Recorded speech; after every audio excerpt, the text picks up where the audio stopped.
자네는 지금 행복을 실감하지 못하고 있네. 삶이 힘들게 느껴지고 심지어 다른 사람으로 태어나기를 간절히 바라고 있지. 하지만 지금 자네가 불행한 것은 자네 손으로 불행한 상태를 선택했기 때문일세. 불행한 세상에 태어났기 때문이 아니라. 불행한 상태를 제 손으로 선택했다고요? 자네는 누구 하나 악을 원하는 자는 없다 라는 말을 들어본 적 있나?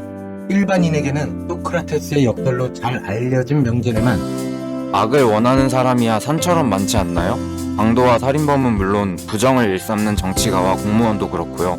오히려 악을 원하지 않는 청렴결백한 선인을 찾는 편이 어려울 것 같은데요. 분명히 행위로서의 악은 존재하네. 하지만 어떤 범죄자든지 순수하게 나쁜 짓을 하려는 의도로 범행을 저지르지는 않네. 모든 범죄자에게는 범행을 저지를 만한 내적인 마땅한 이유가 있지. 가령 금전에 얽힌 원한 문제로 살인을 저질렀다고 하세. 이것도 당사자에게는 마땅한 이유이자 선의 수행이란. 물론 도덕적 의미에서의 선이 아니라 자기 자신에게 득이 된다는 의미에서의 선이지만. 자신에게 득이 된다고요? 그리스어로 선을 뜻하는 아가폰이란 단어는 도덕적 의미 외에도 득이 된다는 의미도 있네. 반면 악을 뜻하는 카콘이란 단어에는 득이 되지 않는다라는 의미가 있고, 이 세 개에는 부정이나 범죄 등 각종 악행이 만연해 있지. 하지만 순수한 의미에서 악, 즉 득이 되지 않는 것을 원하는 사람은 한 명도 없다네. 그게 저랑 무슨 상관이죠? 자네는 인생의 어느 단계에선가 불행한 상태를 선택했어. 불행한 운명으로 태어나서 그런 것도, 불행한 상황에 처해서 그런 것도 아닐세. 불행한 상태를 자신에게 선이라고 판단했기 때문이지. 왜요? 무엇을 위해서요? 자네에게 그래야 할 마땅한 이유가 무엇이었을까? 왜 스스로 불행한 상태를 택한 것일까? 그 구체적인 이유까지는 나도 모르네. 이야기를 하다 보면 알게 되지 않을까? 먼저 생활 방식에 대한 이야기를 하고 넘어가야겠네. 생활 방식이라고요? 그래, 삶에 대한 사고나 행동의 경향을 가르치지. 사고나 행동의 경향이라고요?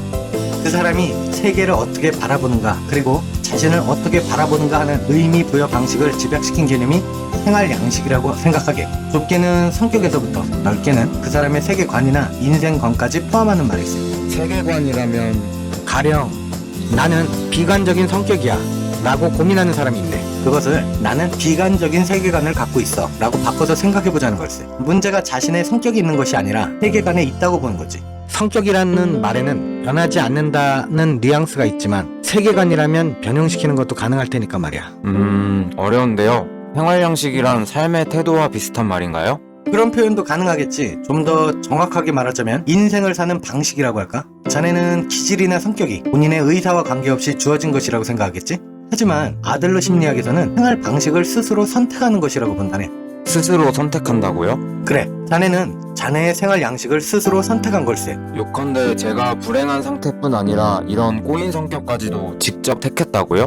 물론이지.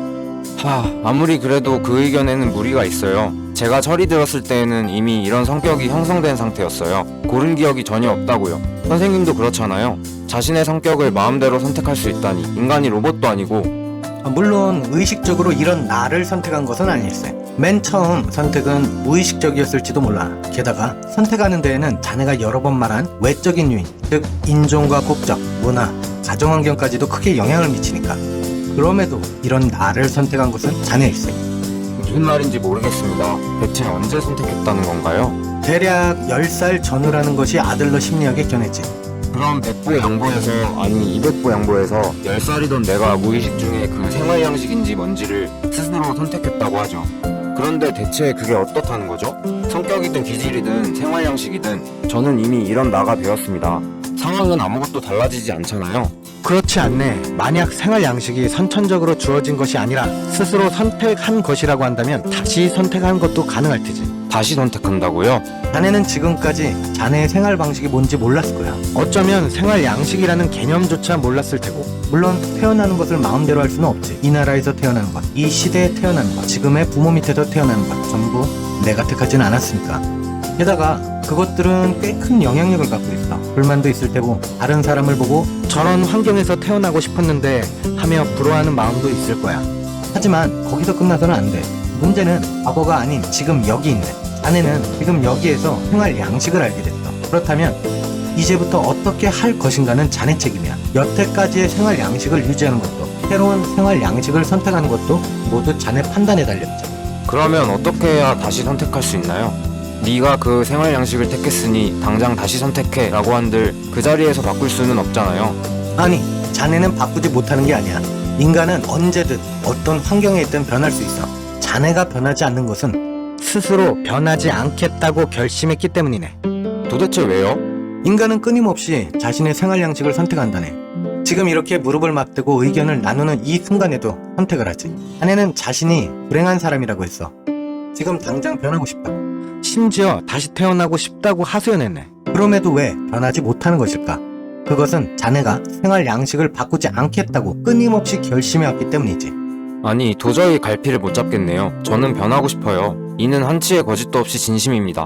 왜 변하지 않겠다고 결심하겠어요? 조금 불편하고 부자연스럽긴 해도 지금의 생활 양식에 익숙해져서 이대로 변하지 않고 사는 것이 더 편하니까. 이대로의 나로 살아간다면 눈앞에 닥친 일에 어떻게 대처해야 할지, 그 결과 어떤 일이 일어날지 경험을 통해 추측할 수 있어.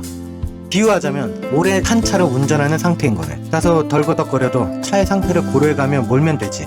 하지만 새로운 양식을 선택하면 새로운 자신에게 무슨 일이 일어날지도 모르고 눈앞의 일에 어떻게 대처해야 할지도 몰라. 미래를 예측할 수 없어서 불안한 삶을 살게 되지. 더 힘들고 더 불행한 삶이 기다리고 있을지 몰라. 즉, 인간은 이런저런 불만이 있더라도 이대로의 나로 사는 편이 편하고 안심되는 거지. 변하고는 싶지만 변하는 것이 두렵다? 생활 양식을 바꾸려고 할 때 우리는 큰 용기가 있어야 해. 변함으로써 생기는 불안을 선택할 것이냐, 변하지 않아 생기는 불만을 선택할 것이냐. 분명 자네는 후자를 택할 테지. 방금 또 용기라고 하셨습니다. 자네가 불행한 것은 과거의 환경 탓이 아니네. 그렇다고 능력이 부족해서도 아니고 자네에게는 그저 용기가 부족한 것일 뿐이야. 말하자면 행복해질 용기가 부족한 거지. 행복해질 용기라